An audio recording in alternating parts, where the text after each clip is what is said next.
Hello and welcome everyone to our webinar on understanding the Florida HOA Estoppel law. My name is Amanda Farrell. I work in the marketing department at PropLogix and I'll be your moderator for today's webinar. Before I hand things over to our instructor, Mandy Seckinger, I'm just going to go through some important housekeeping items for you all. This webinar is eligible for one CE or CLE credit for Florida title agents and agent attorneys. At this time, it's not approved for continuing education in other states. And in order to receive your credit, you must not have attended this session previously in the past year, and you must be here for the full live session. And so if you are logged into this session under someone else's name, we need to be able to confirm that we're here today as an individual. So be sure that you're logged in under your name and that you're not sharing your device with someone else who would also be claiming credit. You want to make sure that you're both signed in so that we can confirm that you are here today. And if you don't meet these requirements, your request for credit might be rejected. And so after the webinar, we will be sending out an email with the DFS form that title agents will need to complete as soon as possible in order to claim their credit. Florida attorneys, in that email, you will find the number of the class that you will be reporting to the Florida Bar website. And all of that information will be in the email, so just keep your eyes open for that after today's webinar. And I also suggest that everyone report that credit as soon as possible so that there's no confusion in the future if you try to reach out to us and get that information later on. There will also be links to other resources in that email on the topic of HOAs and estoppels, including a brand new guide that we just recently released. So be sure to check out that information as well. Share that with people in your company, share that with real estate agents, everyone that you know and work with in the real estate transaction. There's some really helpful information in there for everyone.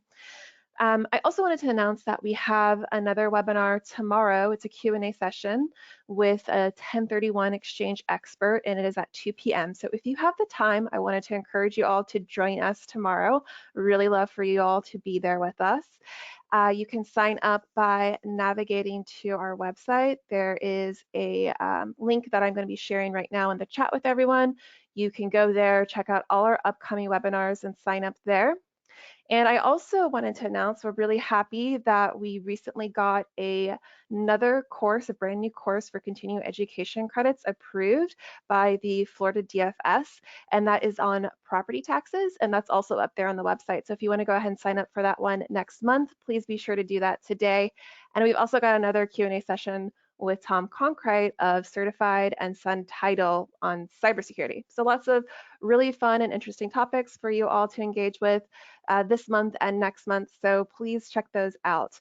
And we'll also be sending email invitations too for those and for those events. So be on the lookout for those as well.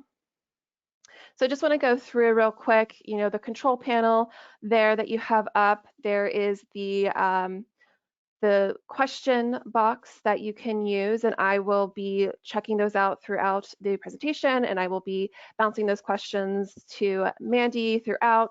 And then we've also got the handouts section. There is a copy of today's presentation. If you'd like to download that, you can do that there, and that information will also be in the follow-up email as well. So if you don't get it right now, don't worry, you'll have that available to you later. And there will also be some polls that I will be sharing throughout today's presentation. So please feel free to share your thoughts with us. We'd really love to see what sort of answers and comments, any comments that you might have, share that with us in the chat or question box today too.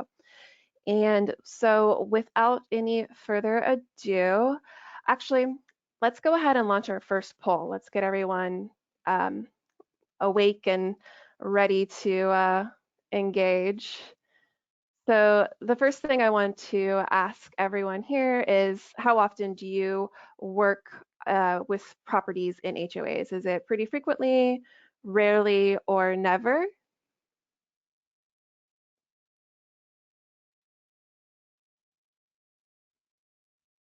I'll give you all just a few more seconds to give your response.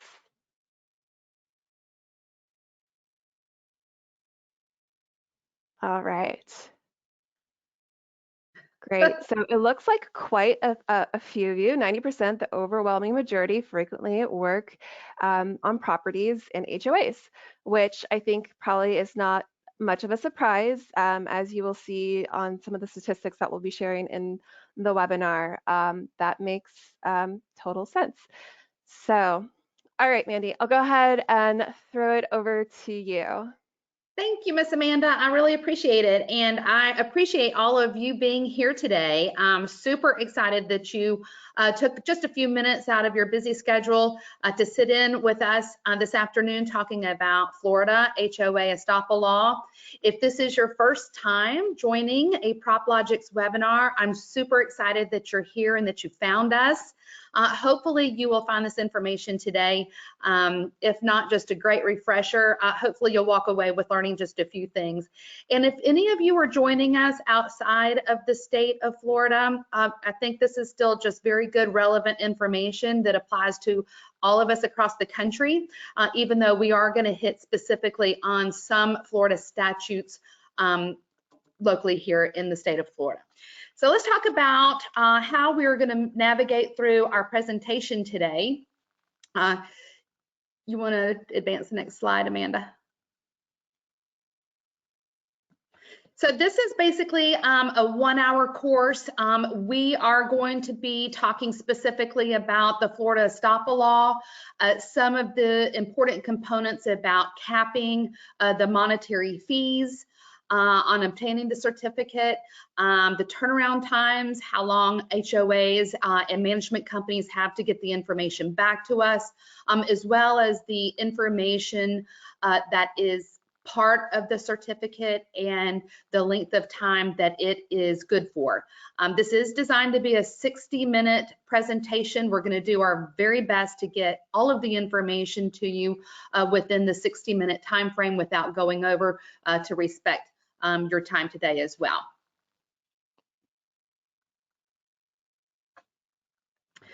This is the course outline. So again, we're going to start with the basics, definition of what an HOA is, what an HOA isn't, the Florida statute effective dates and fees, turn times, some helpful tips on what title agents, buyers, and sellers can do in preparation for closing on a property that is in an HOA.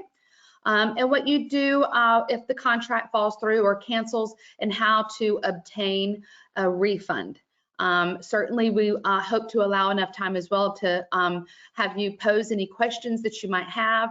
I certainly will do my best to answer them, and if it falls out of my scope of knowledge, no worries there. I've got a whole staff of subject matter experts that will certainly help get the answers to the questions that you may have.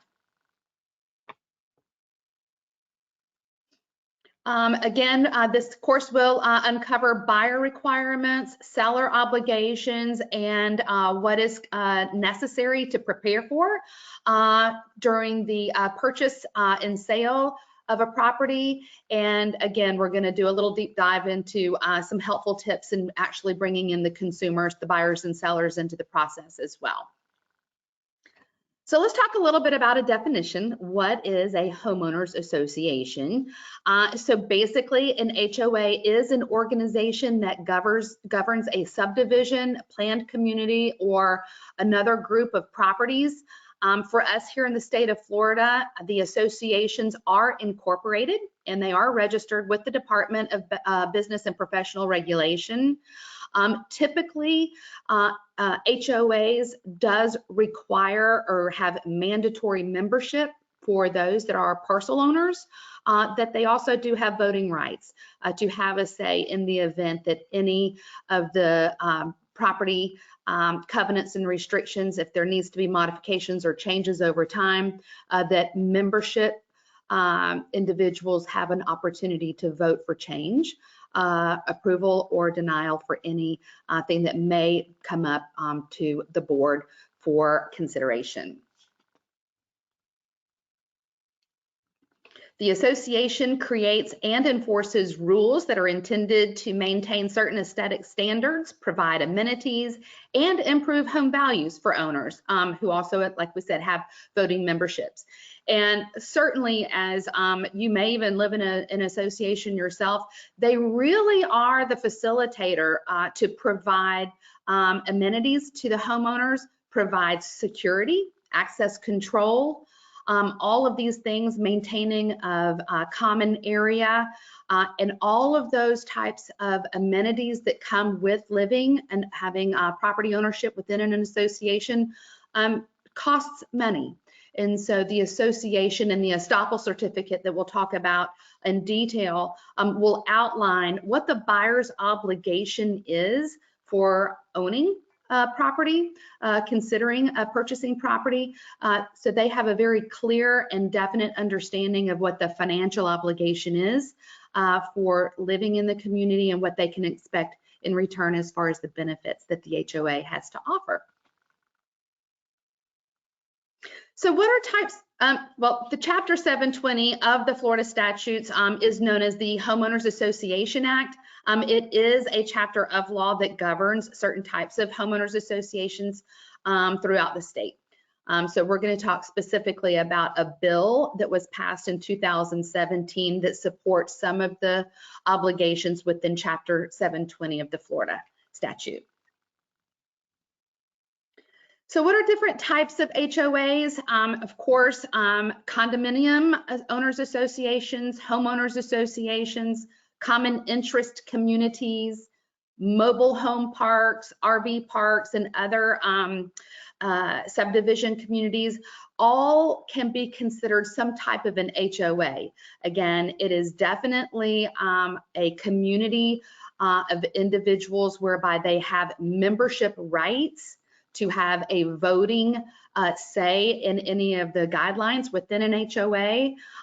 They also have an obligation to pay into dues as a member of the HOA. They come in lots of different forms, but typically all of them do have a governing board of directors that oversee the membership requirements, the guidelines to follow, and any assessments that may be imposed over the course of ownership.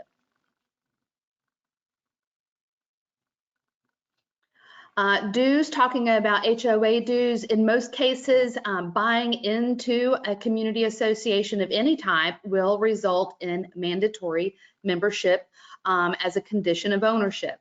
The association does have the authority to levy assessments and dues that may be charged monthly, quarterly, yearly, as well as any other fees that if you do not pay or you fall behind in the property ownership HOA dues, they can in fact impose a lien on the property. So this is not uncommon. What is important to note is that the estoppel itself is required to outline what those dues are and the frequency that those dues are payable back to the association. There are certain situations where HOAs may be voluntary membership, but typically what we tend to see is that HOA within a community is not voluntary. It is a mandatory stipulation for home ownership. You may come across some that are voluntary, perhaps in areas where there are low fees or there's not the necessity to have funds available to support on a regular basis all of the amenities within a community. So what isn't an HOA? So I know a lot of times we get the question, well, there's CDD fees. Are CDD fees separate than HOA fees? And the answer is yes, they are. So a community development district, or a CDD, is basically, it's a board that is created by a developer as part of new construction. And typically a CDD assessment or a CDD fee that's required is basically the need to fund the new development to include amenities such as pools, golf courses, country clubhouses, things of this nature. CDDs are set up so that it basically can avoid raising the local tax rate. So it is a separate fee typically found on the property tax roll as an additional tax that is due over time. Now, that's not to say that an HOA is not developed or created within a brand new planned community. They are, and a lot of times the HOA is created as a facilitator to communicate back to the developer. So keep that in mind. There may be separate dues that are necessary. All of this information will be found by requesting an estoppel, not only through an HOA, but also through a CDD board member as well. So just keep in mind that there may in fact need to be additional investigations done to basically improve or to notify the buyers that all of the information is collected prior to closing, so that there is absolutely no there's no question whatsoever of what the financial obligation is going to be purchasing into a new community. So who lives in associations? Well, when you get the guide, be sure to download the guide. These are some fun facts and figures that have just been compiled for us, and it's in the guide as well. But what typically we know is that literally over 53% of owner-occupied households in the United States is within some form of an HOA. So just again, to let you know, there are over 370,000 community associations registered in the United States. And over 25% of the entire US population resides within some type of a community association. Over 53% of the homeowners in the United States actually live within an actual HOA. So over half of everyone throughout the country typically is in some form or fashion have membership with an HOA. And so the top 5 states with the largest number of community associations are California, Florida, Texas, Illinois, and North Carolina. So it's not just a Florida thing. It is a national situation. So again, if you are representing consumers in other states throughout the United States, other than just right here in Florida, I'm sure you have your own statutes and your own guidelines that you follow to ensure that the consumers in your area are fully aware of what home ownership within an association requires. So pretty interesting statistics there, for sure. And Mandy, why don't we go ahead and launch a second poll Sure. in relation to, the vast number of homeowner associations and other community associations out there. We also know, those of you who've worked, clearing title on properties in HOAs, oftentimes there's more than one association governing one property. So we were curious to know what sort of, what do you encounter in typically on average, how many associations do you see governing one home? I know I've talked to our Estoppel department team about this, and a few of them have told me that in some cases they've seen up to 4 associations, masters and subs governing one property. And sometimes you collect that information from one, but then you also have to collect additional information from all those sub associations. So let's go ahead and just get some feedback from everyone. I'll give you a couple more seconds to finish giving your answer. I'm curious to know what you all typically see.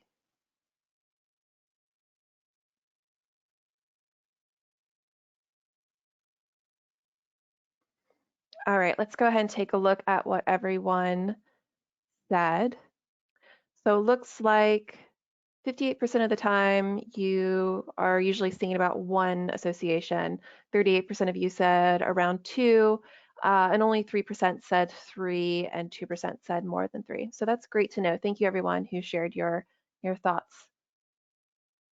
Yeah, absolutely. I mean, it is It's interesting because, we see, especially like in the greater Orlando area, all of these communities that, Celebration City within, kind of like a Disney type of property. And then as you peel back the onion, you can see that, 2, 3, and up to 4 different associations are attached basically. And it's very, very important for an incoming buyer to know what their financial obligation is going to be.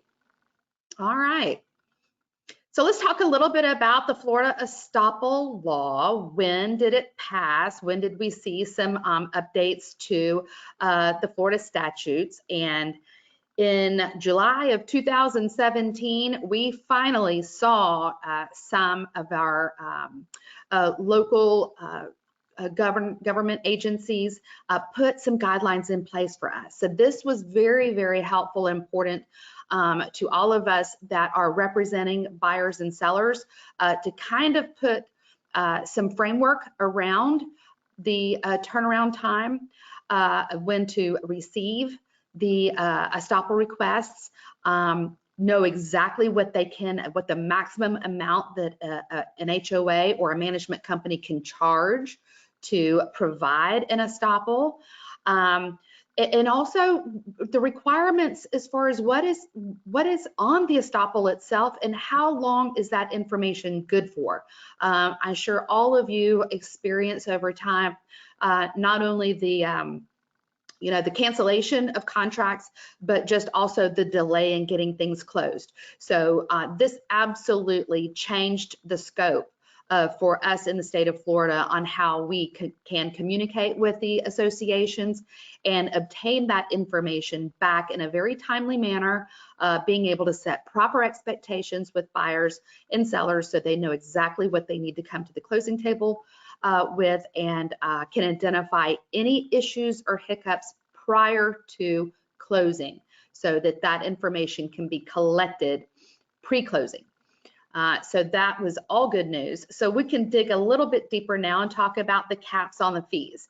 So prior to 2017, it was all over the board. There was absolutely no guidelines in place. And so for those of you who don't deal with associations very frequently, hopefully this will kind of come in, in light for you, but also be a good reminder for those of us here that the fees for the preparation and delivery of an estoppel certificate is set at a maximum of $250. They cannot charge over $250 for a standard HOA estoppel certificate. If in fact, as the title agent, escrow officer, you are requested to get that information back earlier, you are requested or you get approval for a rush, they do have the ability to actually charge an additional $100 rush fee if the estoppel is to be delivered back with a 3-day business day turnaround time. And they also have one final opportunity to charge in the event that the estoppel is in a delinquent status. They can charge an additional $150 in order to begin the collection process for any delinquent fees. So the total cost of one association estoppel should never exceed $500 if all 3 of these scenarios apply.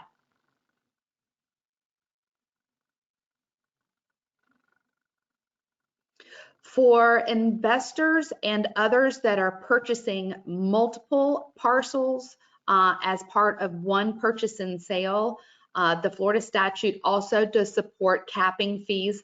As you can see here, for 25 or fewer parcels, they charge no more than $750. 26 to 50 parcels, $1,000. 51 or more parcels, $1,500.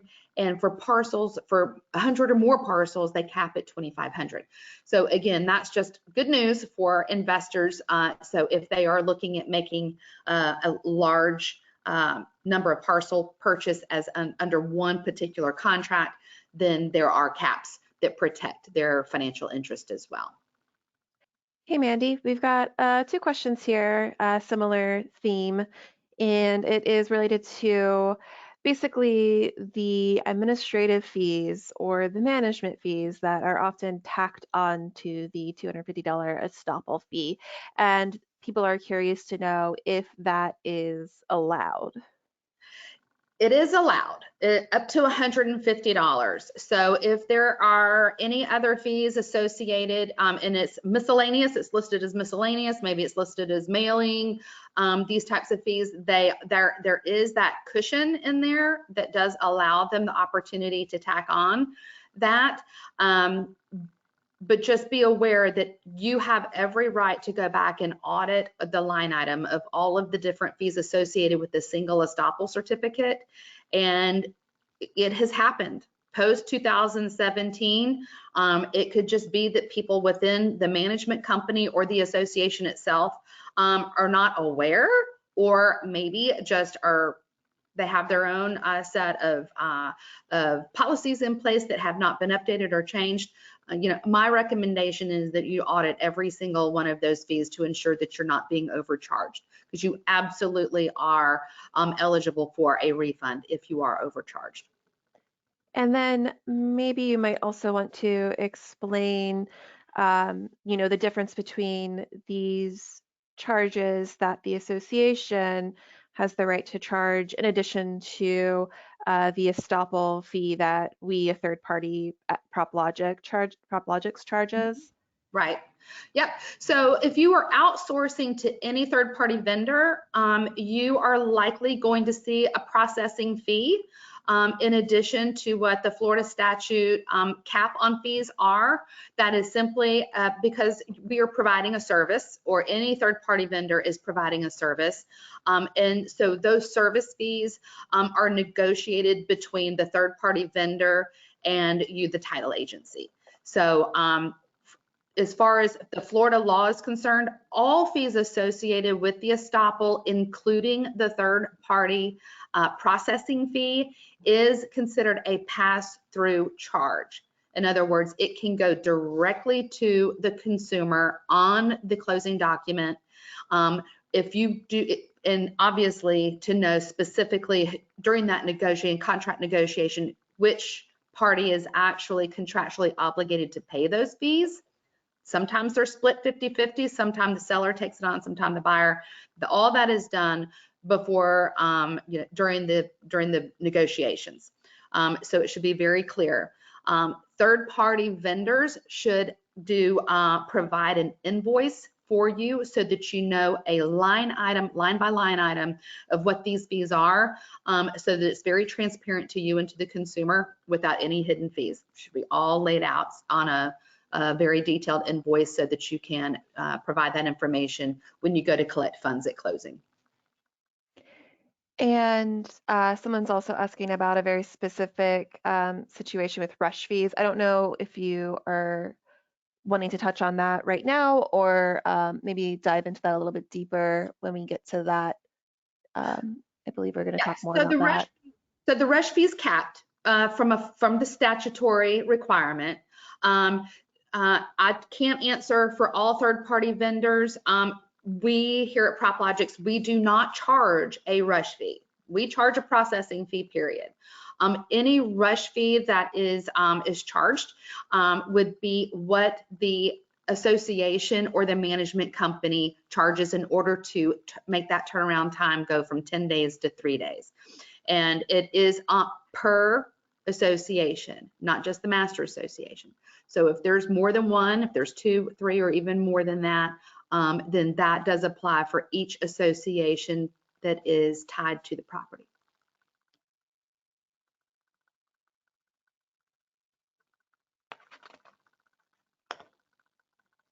So let's move on and talk about turnaround time. So we hit on it just briefly just then. So the certificate must be issued within 10 business days after receiving a written or electronic request from a unit owner or the unit owner's designee, meaning either the seller directly or you, the designee or the agent working on behalf of the seller.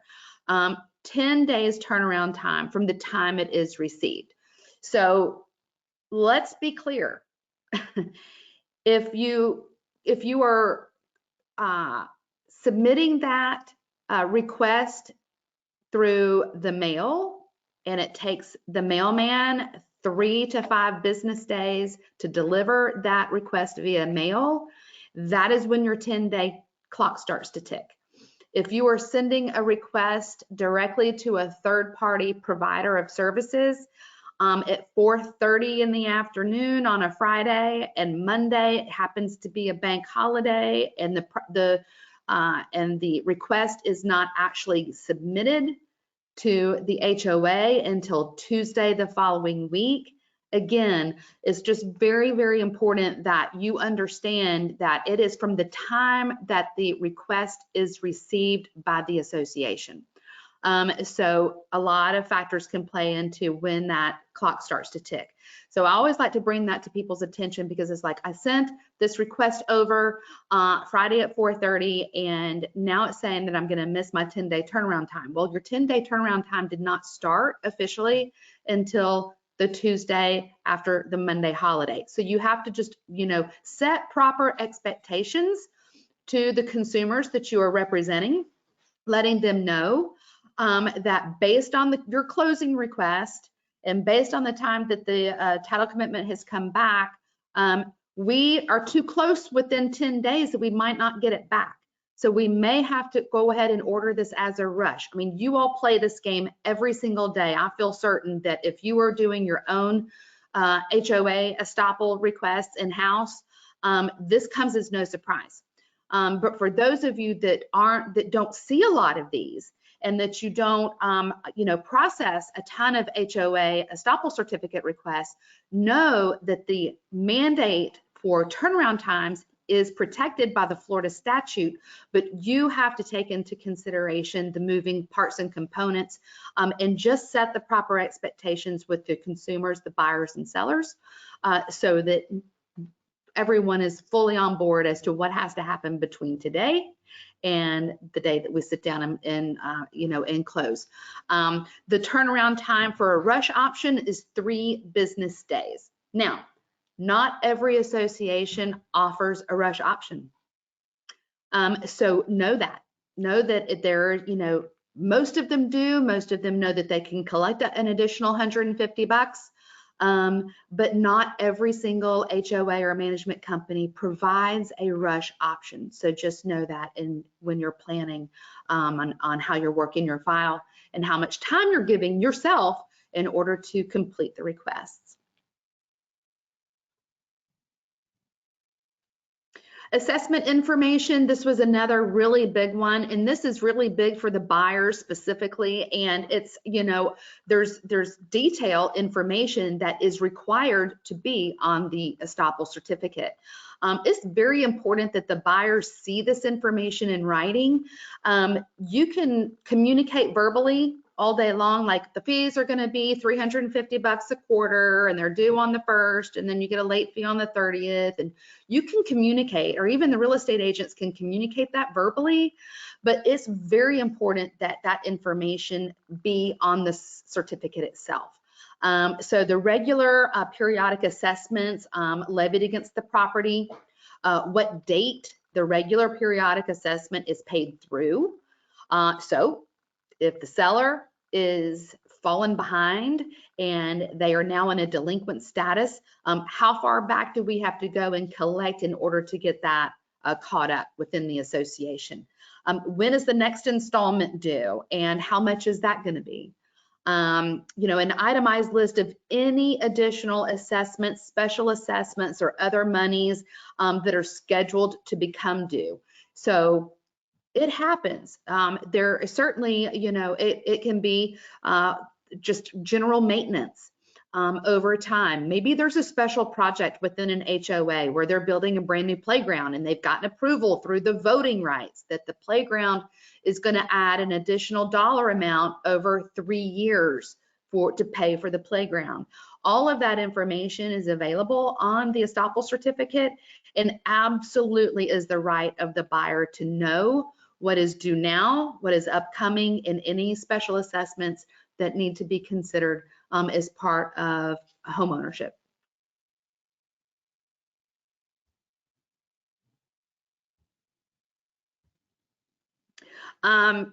Capital contribution fees, resale fees, transfer fees, buyer application fees. I mean, all of these are additional fees just as it relates to transferring ownership of the property from the current seller to the buyer. If there are any open violations, we know it happens all the time. Part of what the association is responsible for doing is for providing regular inspections. Is there mold on the roof? Is the mailbox laying in the floor, on the ground in the front lawn? Are there cracks in the sidewalks? Is there peeling paint? All of those things. So any of those violations that have been recorded against the seller should be also part of the estoppel certificate so that it can be remedied and it can be paid and it can be removed prior to the buyer coming in so that they don't have to assume any of those headaches at post-closing. Another important one, is there a right of first refusal? And if so, has the association exercised that right? A lot of times it's it's unlikely that it happens, but it is the right of that association. If they have a first right of refusal, that association has the right to purchase the property that goes up for sale before it is made available for sale to the general public. Is that currently in the association covenants and restrictions? And if so, it needs to be noted that they waive their right of purchasing the property so that it can then go to public for sale. And then, of course, the contact information for all insurances and so forth like that. All that very important information is also part of the estoppel certificate, what is required to be made available. Yep. So how long is it good for? So that's, great question. So just depends on how it was delivered. So if an estoppel certificate is sent via email, from the time that it is date stamped, it is good for 30 days. If the estoppel certificate is sent via U.S. postal mail or any other type of physical mail, they do allow an additional 5 days to allow for that transfer time, of postal transfer time. So the estoppel certificate is good for 35 days via regular mail. So a title agent can request an updated estoppel, but be sure to follow the association's process for asking for an update. Rules for redos. So an association sometimes misses something. They make a mistake. They have the right to make the correction, and they have the right to set a new 30-day or 35-day effective period once that correction is made. So long as the closing or the refinancing has not been completed yet, and there's no additional fee for charging to make an amended certificate, and then in the event that they need to push out the certificate effective period, an additional 30 or 35 days from the time that it is amended, they have the right to do so.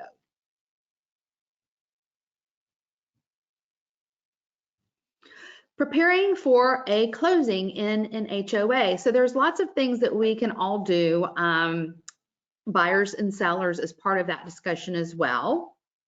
So let's talk about some things that we can do to make the process more smooth. First and foremost, know the legal name of the subdivision. Now, I would guess that 90-ish% of the time, if you are pulling your title commitment, it's going to be the master association is going to be referenced there.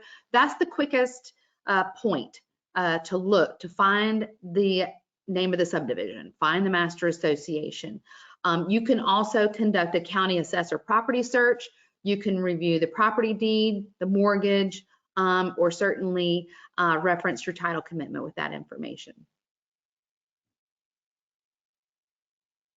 Find the association's corporate information. So if you're needing to dig a little bit deeper and you need to find out, okay, well, we have an association. What is the corporate entity? I mean, obviously we talked that it is an incorporated unit. So you can typically find that information by going to the Sunbiz site. You can do a corporation search by name to find the information. You can download the articles of incorporation, the annual reports, all of these other types of supporting documents typically are free, and you can access them through public record online as well.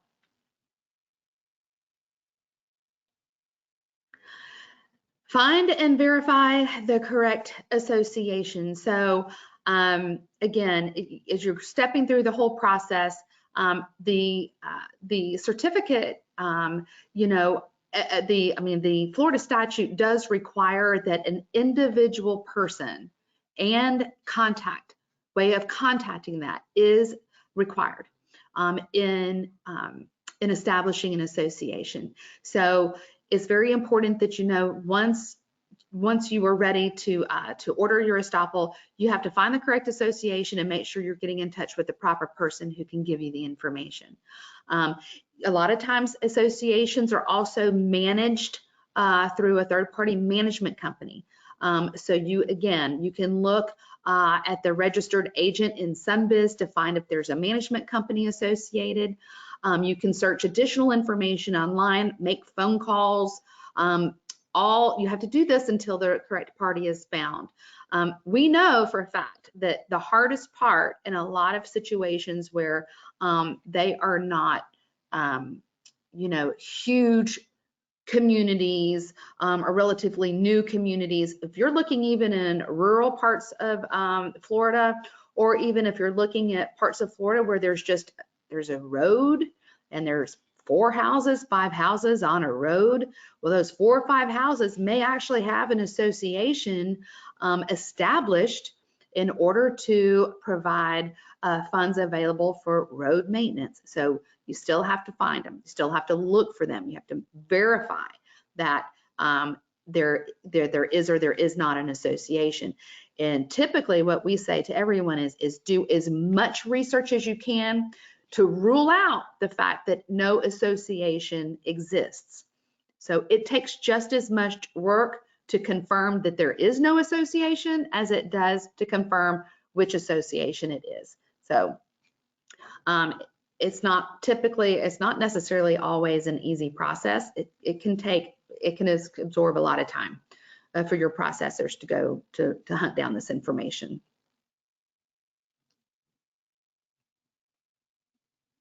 Again, the covenants and restrictions, that's a great resource, to find that. I mean, if you are having trouble getting the information online, I mean, ask the listing real estate agent. I mean, typically they are the primary person that has direct access to the current seller, and they should be in a position to assist you in locating the documents that you need in order to move the closing process through.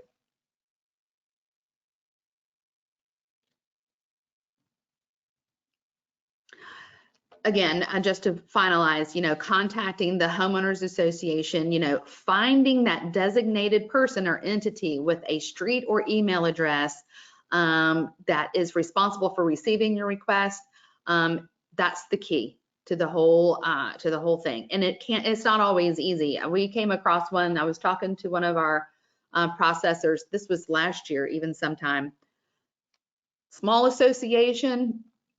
The gentleman who was listed as the president of the association, lived in New York 50% of the time. It wasn't even here locally in the state of Florida to even find that information. So make no mistake, it can absolutely require serious investigative skills to find this information out. But the good news is that it is a requirement that somebody at least be designated and contact information be made available in public record. Hopefully we don't have to wait too long to find that information. So once you have the information and once you are beginning the process of requesting the estoppel, there are some things that we can do to avoid pain points with the association so that that estoppel certificate is provided back to you in a very timely manner. Don't make late requests. You know, I mean, one of the things that we hear all the time is, you know, if you need it in 10 business days, you know, you have to give us time to actually receive it and to process it. And if you know you're going to be close, if you know you're going to need it sooner, or you're really getting close to that time, go ahead and order it as a rush, get approval to order it as a rush, you know, in order to not delay any longer, any further. You know, the other thing too, improper payment. A lot of times we hear complaints that you put the information in, you sent the check in for $250, you didn't calculate enough time, and so now we know we need a rush. Well, we're not going to process the rush until you send us the additional rush fee. Then we have 3 more days to get the rush fee mailed in. I mean, keep in mind, plan ahead. Do yourself a favor and kind of know exactly what you need to do and follow their time frame. Missing documentation, you know, we always say, and part of the thing, you know, in assisting with a third-party vendor is that if you have the title commitment, send the title commitment along with. The title commitment will have the master association, you know, outlined, or at least a legal description of the property with the proper legal description and parcel ID. These are all parts of the documentation that is going to assist in getting the estoppel certificate back and with accurate information. As I touched on before, property managers are busy. This is just one part of their job. This is just one part of what they do. So it is very important that you take into consideration that they're busy doing, you know, inspections. They are busy following up on just HOA billing and administrative things that, you know, happen. And so by asking for the estoppel information, listen, it happens. We've come across certain situations all the time where, you know, oh yeah, well, we can get you the estoppel, but the person that does that for us, she only works on Tuesday and Thursday from 9 to 12. So she won't be back in the office until next Tuesday at 9, but I'll make sure she gets it. So, you know, those are real life scenarios that happen. So by knowing that and being able to avoid that is going to make life a lot easier. Did you follow their HOA estoppel process? Okay, the other thing too is, how do they take payment? Do they have a form that must be filled out? Are you filling out the form in completion? Are you attaching the correct amount? And again, going back to all of that. So just knowing that in our experience, you know, homeowners associations and management companies are not always the easiest part of our job to deal with. So any little thing you can do to mitigate that, I would make a recommendation that you do so. Communication with your buyers and sellers is also very key. You know, when you are talking to, and of course, you know, we put a lot of responsibility on listing agents to help us get the information when the file finally comes to you as the escrow officer, the title agent or attorney. You know, it's very important that the seller know upfront that if they are delinquent in dues, or if they know they have dues due, they need to pay the dues. They need to get them paid. And they need to also understand that if you are delinquent in getting those dues paid by so much as a penny, they have the right to tack on that delinquent $150 delinquency fee. So that's that is in addition to the $250 standard or the additional $100 rush fee. So by communicating this to the seller, letting them be fully aware of what their requirements and responsibilities are prior to closing is key to making sure that everyone is not having to put out any more money than they have to in order to get the deal closed. Communicating with the buyers is equally, if not even more important. And the reason is that they need to know, number one, that all the information as it relates to a homeowners association membership, what their financial obligation is as far as dues and special assessments, all of that information, they have every right to receive it in writing.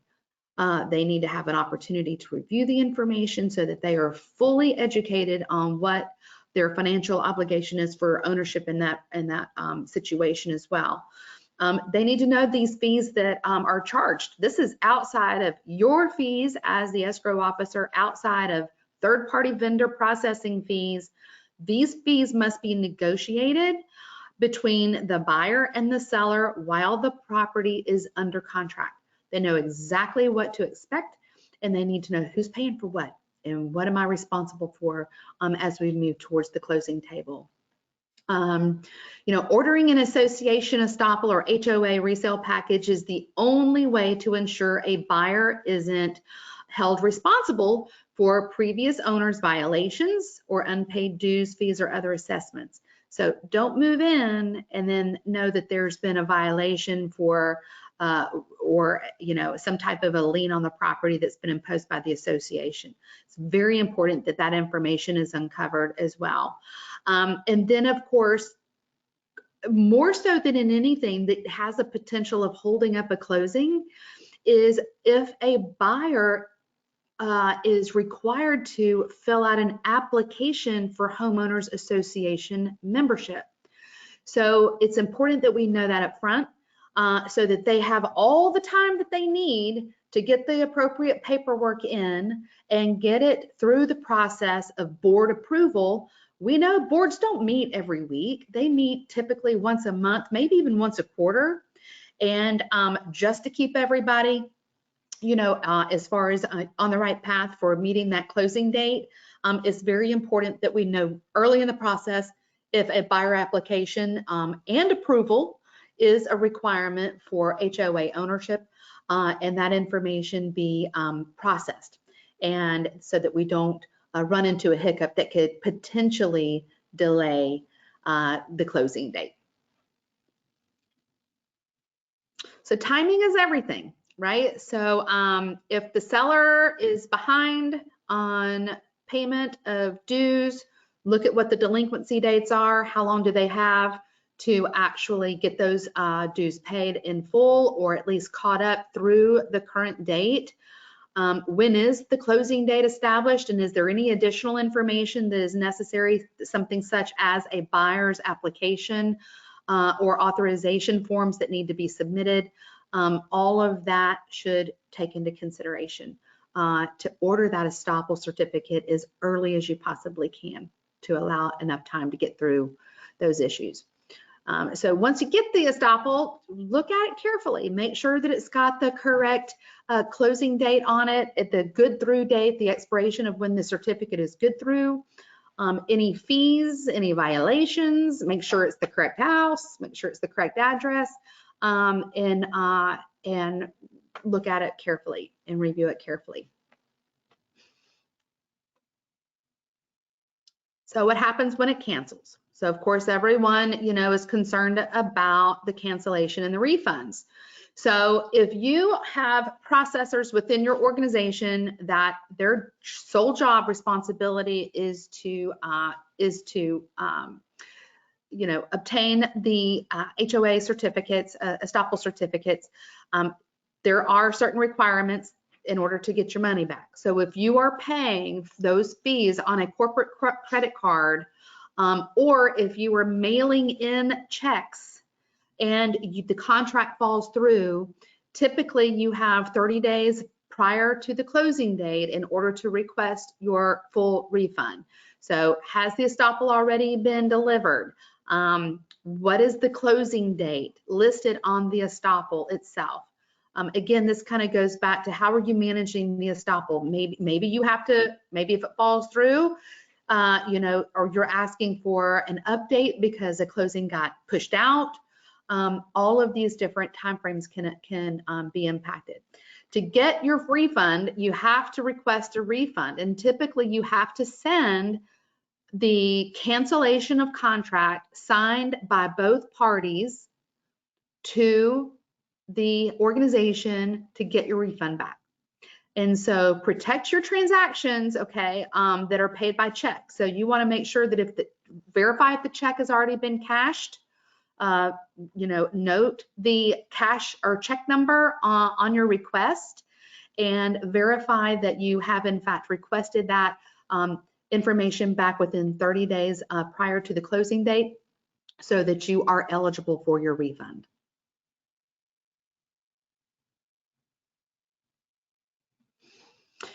This is something that's interesting, and it's something that I don't know that everyone is aware of.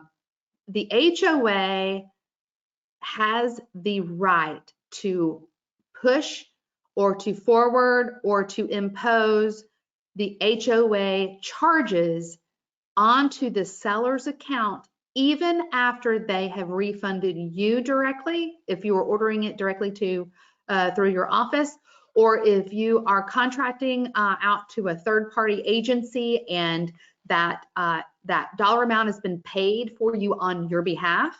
We as a vendor go in and request our refunds. We're the ones paying those hard fees on your behalf as a third-party vendor. You are paying those if you're doing it directly. You get your refund back. That does not mean that HOA cannot or doesn't have the right to still impose that charge on the seller's account. And the seller needs to be aware of that. So the HOA still has their staff to pay. They still did the amount of work. They still sent their folks out to check on any violations to make sure the violations were remediated before closing. Multiple people within the HOA organization may work on the estoppel, and the association can and they will charge the seller for the cost of the estoppel even when the deal cancels. So communicating this with the seller as well as the buyer is very important part of the process.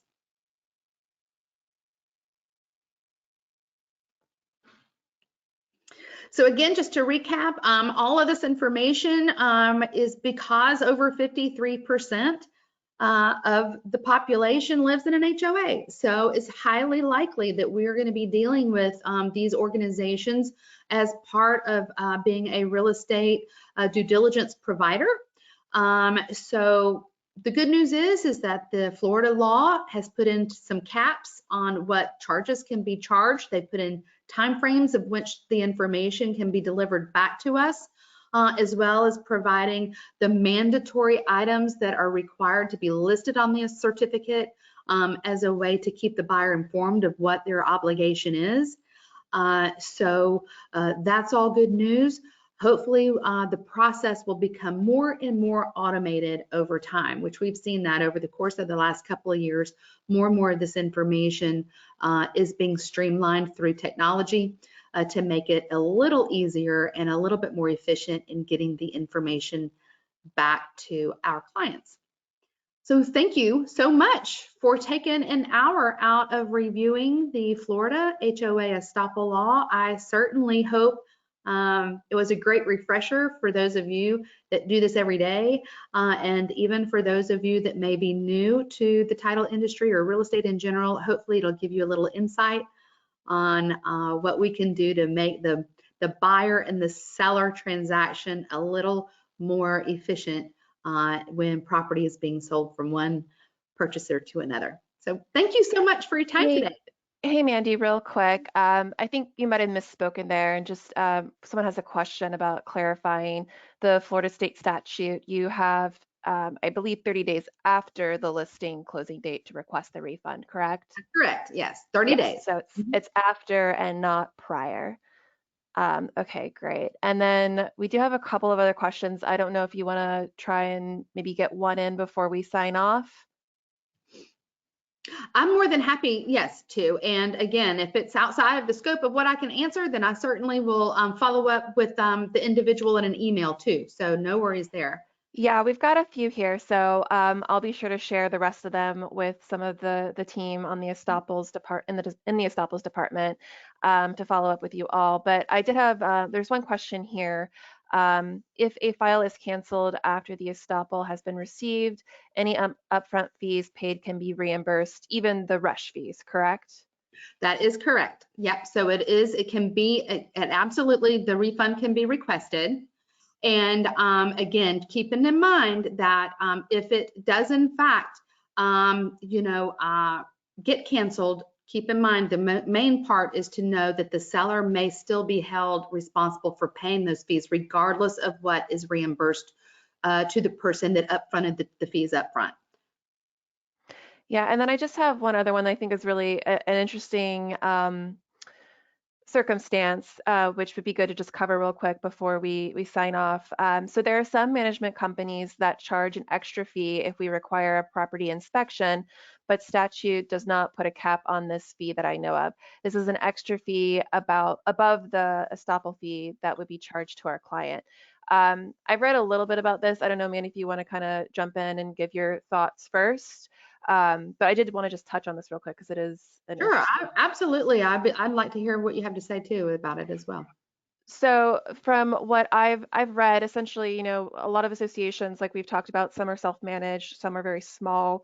A lot of the times, the property managers, a part of their main role is not to go out and do regular inspections. So when they do get a request, when they are alerted, they first of all are supposed to be alerted by the homeowner that they plan to sell the property, and then that's when they will go out and do that additional task to do an inspection real quick to make sure that there's no violations currently on the property. And so that is, I believe it would be considered, and again, I'm not an expert here, but just what I've read, that is considered a separate process.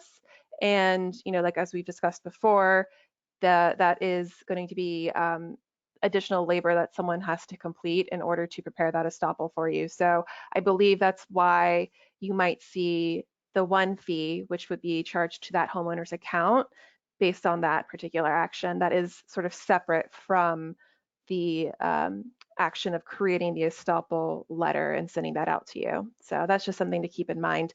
And I will also pass that on to our estoppel department to see what they have to say about that. Um, but yeah, we have more questions here. Sorry we can't get to all of them, but we will follow up with you all. I want to say again, thank you to everyone for joining us today. We really appreciate you taking the time. You can see up on the screen here, if you are a Florida attorney seeking credit, you will notice that the reference number is here on the screen, and just go to the Florida Bar website to claim your credits. And again, to those of you who are title agents looking for credit, we will be sending a follow-up email later on this evening with the DFS form that you need to fill out and return to us as soon as possible. Thank you so much, everyone. I hope you all enjoy the rest of your day, and I hope to see you at a future webinar. Thanks, everybody. See you next time.